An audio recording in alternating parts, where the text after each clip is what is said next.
И меѓународната заедница застана зад предлогот во Законот за јавното обвинителство СЈО да остане самостојно во рамките на јавното обвинителство за гонење на организиран криминал и корупција.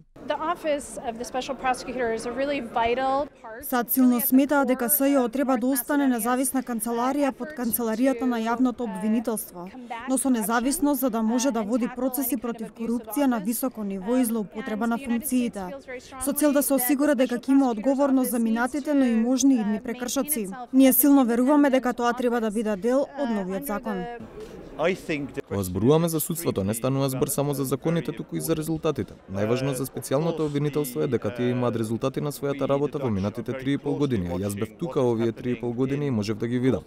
Исто така знам дека понекогаш СЈО оствари и повеќе од што сметавме дека е возможно. Некогаш и против сите очекувања успеа некои случаи да ги донесат пред судовите и мислам дека тоа се многу важни моменти. По пропаднатиот трет обид за договор за СЈО, премиерот Заев очекува викендов разговорите да продолжат. Верувам дека тука ќе имаме значителен исчекор, за да понатаму ги очекуваме и другите позитивни исчекори и со новата пратеничка група на ВМРО-ДПМН и коалицијата, односно 8 пратеници, па понатаму и со Алијанса за албанците, со БЕСА. Десковска посочи дека очекува консензус за СЈО, но доколку нема, смета на друго двотретинско мнозинство во парламентот. Разговаравме и со независната пратеничка група на ВМРО-ДПМН, но немаме конкретни решенија. По Facebook статусот на спикерот Џафери дека собранието работи согласно деловникот, а не врз основа на диктат или индивидуални претензии, дури тие да си на еден министер.